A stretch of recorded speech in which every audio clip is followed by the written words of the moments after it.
마음은 심란하고 정신은 어디 가출한 듯이 하루하루를 살고 있습니다. 저는 진해에 사는 31살 남자이고 동갑내기인 와이프와 지내고 있었죠. 결혼 3년 차에 저에게 이런 일이 일어나 많이 혼란스럽고 힘이 듭니다. 와이프는 아이를 가진 후 육아휴직을 하며 집에서 생활하였고 나이 낳고 살이 쪄 운동하고 싶다고 해서 헬스 개인 PT도 150만원짜리 결제도 해주면서 제 나름대로는 제 아내를 잘 챙겨줬다고 생각하고 살았습니다. 와이프는 육아휴직을 마치고 복직한 뒤 자주 회식이라며 외출을 하였고 오랜만에 육아를 벗어나 일하는 아내가 늦게 들어와도 그러려니 이해를 하려고 했습니다. 그런데 제가 너무 이해를 해준 탓일까요? 술을 먹고 새벽 4시 넘어 귀가하는 시간이 점점 늘어가기 시작했고 의심을 하면서도 저희에게는 눈에 넣어도 안 아픈 두 돌도 안 된 아기가 있는데 설마 그런 짓을 할까 생각하였습니다. 올해 3월 아이가 두 돌이 되기 며칠 전 저는 보고 싶지도 생각하기도 싫은 장면을 보았습니다. 빌라 2층 베란다에 있는데 어떤 남자와 와이프가 함께 빌라 입구로 오더니 남자가 제 와이프에게 목에 멍자국 잘 가려라는 말을 하는 걸 들었습니다. 그 소리를 들은 저는 격분해서 베란다 위에서 뭐냐고 따지니 남자놈은 택시를 타고 도망가듯 같고 와이프는 집으로 올라오더니 회사 동생에게 무슨 짓이냐고 적반하장으로 나오는 겁니다. 아내는 술도 안 먹었다고 하는데 술 냄새가 났고 그 상태로 아기가 자고 있는 곳으로 가려고 해서 저는 그 몸으로 어딜 가냐고 화를 냈습니다. 그러고는 화장실에 들어가서 안 나오길래 장모님께 먼저 전화를 걸었고 팔은 안으로 굽는다고 장모님은 그럴 애가 아니다 라고 반복해서 말을 하시더라고요. 제가 장모님께 전화하는 걸 들었는지 와이프는 밖으로 나와서 장모님과의 통화를 끊어버리더니 나도 숨 좀 쉬고 살자고 하는 겁니다.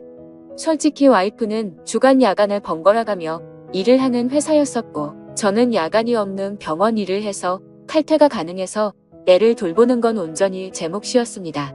저는 5시 반 퇴근이라 어린이집에서 애를 데려오는 것도 제가 했고 집에 데려와 애를 씻기는 것도 밥을 먹이는 것, 재우는 것 그 모든 걸 제가 다 했습니다.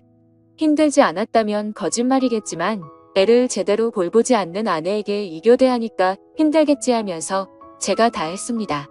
와이프는 간혹 저와 함께 쉬는 날이면 2살인 애한테 계속 TV를 보여주며 혼자 놀게 두었고 와이프는 핸드폰만 만지작 거리는 게 일쑤였습니다.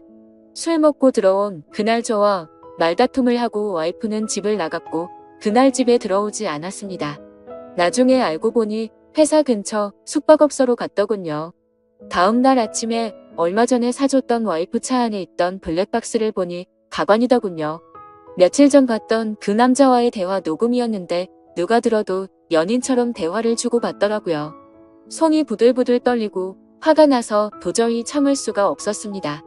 그래서 저는 곧장 처가에 제가 본 영상 내용 다 말하고 장모님은 그제서야 용서해달라고 했지만 저는 용서할 자신이 없었습니다. 더 황당한 건 그 소식을 듣고 나중에 아내한테서 전화가 오더니 어떻게 할 건데? 라고 묻더군요. 그 전부터 저한테 바람피면 이혼이다. 라고 말한 여자였기에 이혼이다.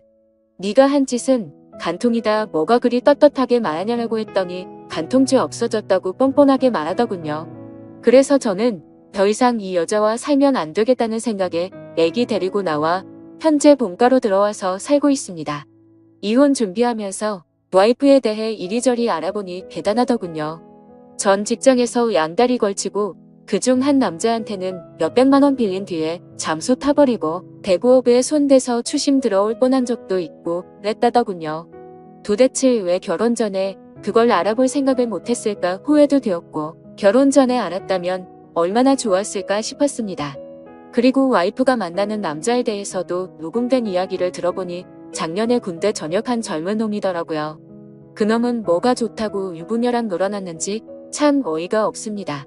심지어 녹음된 날짜들을 보면 아이 영유아 건강검진, 예방접종을 예약한 날도 그놈과 먹고 노느라고 가지 않았습니다. 아이 태아 보험료도 1년 내고 그 다음 아예 넣지를 않아 실효되었더군요.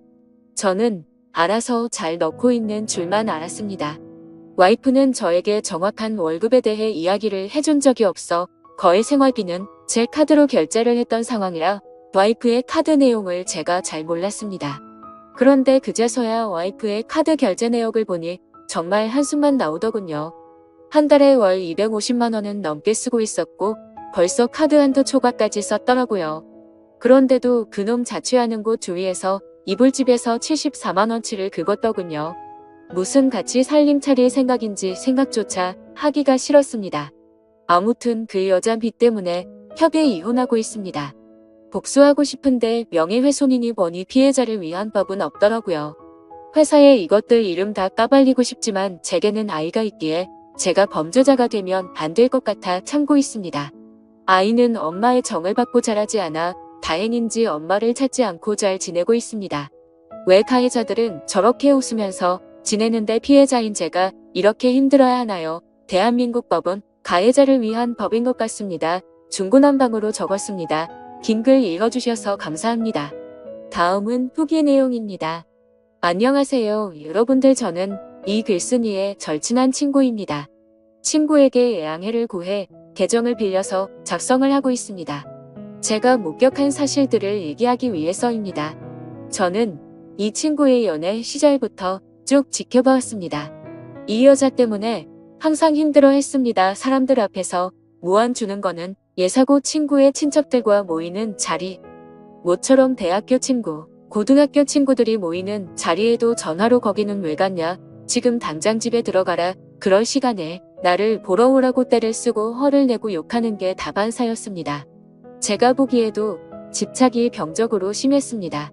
친구들 커플끼리 놀러 갈 때도 자기 맘에 안 드는 게 하나라도 있으며 바로 버스를 타고 혼자 집에 가버리고 집에 가서 전화로 화내고 욕하고 그러더군요. 더 웃긴 일도 있습니다. 결혼식 전날 친구 커플들끼리 모였습니다. 분명히 그 여자한테도 얘기를 했고요. 임신 때문에 술을 마시면 안 되니 친구 보고 혼자 가서 놀라고 했습니다. 친구들끼리 재밌게 노는데 수시로 전화가 오더군요. 나 빼고 노니깐 재밌냐고 하면서 집에 빨리 안 들어가냐고, 뭐 하는 짓이냐고 온갖 소리를 지르더라고요.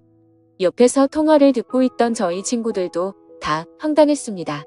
분명히 같이 가자고 얘기도 했었고 허락을 했었으니깐요. 아무튼 그날 또 여러분이 생각하시는 대로 또 싸웠습니다. 그래도 다음 날 결혼식이니 잘 풀리길 바라면서 집으로 귀가를 했죠. 결혼 후에는 제 친구한테 심한 말을 많이 했습니다. 특히 친구 부모님을 무시하기 일쑤였습니다. 너희 집에서 해준 게 뭐가 있냐부터 시작해서 너희 집이 그렇게 잘났냐 등등, 뭐 흔히 얘기하는 시댁 구박, 그런 건 옆에서 볼 때 전혀 없었습니다. 친구 어머니께서는 그 여자가 전화하기 전까지는 절대 하지 않으셨습니다.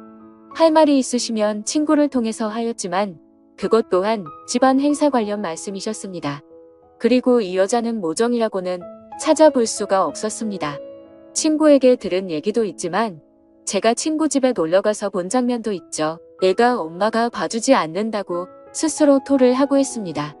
심지어 막 걷고 뛰기 시작할 때 거실에서 뛰며 잘 놀고 있는 애를 조이 장난감이 많이 널브려져 있는 상황임에도 전혀 신경도 쓰지 않는 것 같아 보였고, 애가 침대에서 떨어져 피가 나도 뭐 이 정도면 괜찮다 하면서 그냥 TV 보러 가더군요. 참 이게 엄마라는 사람이 할 짓인지 싶었습니다. 불륜 이후 친구가 많이 힘들어할까봐 제가 계속 붙어 있었습니다. 그 당시 친구의 눈은 거의 돌기 직전이었으니깐요. 혹시나 사고를 칠까봐 혼자 둘 수가 없겠더라고요.